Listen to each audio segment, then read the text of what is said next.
நம்ம உயிர்களிடத்தில் அன்பு வேண்டும்னார் வள்ளலார். வாடிய பயிரை கண்ட போதெல்லாம் வாடினேன்னார். சரி, நம்ம மனிதர்களுக்கானது மட்டும் இல்லை இந்த பிரபஞ்சம், உயிர்களுக்கானது, எல்லா உயிர்களுக்குமானது. அந்த ஒரு மனநிலையிலேருந்து இந்த விஷயத்தை நம்ம அணுகணும், பார்க்கணும்னு நான் எல்லாரையும் கேட்டுக்கிறேன். கண்டிப்பாக நாய்கள் கடிக்கிறது இருக்குது, அதெல்லாம் இருக்குது. ஆனால் அதுக்காக கடிக்கிற நாய்க்காக எல்லா நாயையும் பிடிக்கிறது, அடிக்கிறது, இந்த மாதிரி அடைச்சிடுறது, இதை பற்றிலாம் நம்ம டெஃபினட்டாக சிந்திச்சு பார்க்கணும். அதுங்களுக்கு நான் டெவில்ஸ் அட்வொகேட் பண்ணல, நான் டாக்ஸ் அட்வொகேட் பண்ணுறேன். அப்படி தான் நான் நினைக்கிறேன். என்னோட விஷயத்தை நான் இங்கே வந்ததை பேசுகிறத நீங்கள் கண்டிப்பாக நான் உங்களுக்கு ஒரே ஒரு ஸ்டாட்டிஸ்டிக்ஸ் சொல்கிறேன் பாருங்கள். நிச்சயமாக திடீர்னு இவ்வளோ நாய் கடிச்சிடுச்சின்னு ஒரு ஸ்டாட்டிஸ்டிக்ஸ் வரும்போது அப்படியே நாய்கள் மேலே எல்லாருக்கும் ஒரு இது வருது. வேறு எத்தனை ஒரு நாளைக்கு டெய்லி நடக்குதுன்னு இவங்க ஒரு டீட்டெயில் இது கொடுத்துருக்காங்க ஸ்டாட்டிஸ்டிக்ஸ்.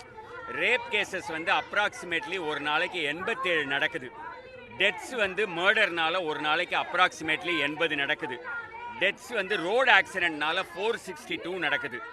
டாக் பைட்ஸோட டெத்ஸ் பார்த்தீங்கன்னா அப்ராக்சிமேட்லி 0.15. இது எதுவும் ஆர்குமெண்ட்டுக்காக இல்லை, நீங்கள் அன்போட பார்க்கறதுக்காக இதை நான் சொல்கிறேன். அதாவது நமக்கு மட்டுமா ஸ்ட்ரீட் நீங்கள் சொல்லுங்கள். முதல்ல ஸ்ட்ரீட் டாக்னு சொல்கிறதே நமக்கு ரொம்ப வருத்தமாக இருக்குது. அது இப்போ நீங்கள் எப்படி சில விஷயங்களை இப்படி சொல்லக்கூடாதுன்னு சொல்கிறோமோ அந்த மாதிரி நீங்கள் அந்த ஸ்ட்ரீட் டாக்னாலே தெருநாய்ங்கிறதே ஏன் ஏதோ ஒரு மனசில் ஒரு எண்ணத்தோடு அதை நம்ம அப்படி சொல்கிறோம். தெருநாய்களும் நம்மளோட உயிரினம் தான், நம்ம இந்த பிரபஞ்சத்தில் இருக்கக்கூடிய ஒரு உயிரினம் தான். அந்த உயிரினத்துக்கு மேக்சிமம் ஒரு அன்போட, ஒரு கம்பேஷனேட்டோட அதை அடைக்கிறது ஒரு சொல்யூஷன் கிடையாது. இதை எல்லாருமே இந்த நேரத்தில் நம்ம சேர்ந்து சிந்திச்சு பார்க்கணும்.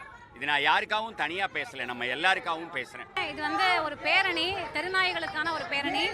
ஏன்னா இப்போ அவங்க சுப்ரீம் கோர்ட்டில் கொடுத்துருக்கிற அந்த ஆர்டர் பாஸ் பண்ணியிருக்கிற ஆர்டர் ரொம்ப ஒரு இம்ப்ராக்டிக்கல் மற்றும் ஒரு நியாயமற்றது,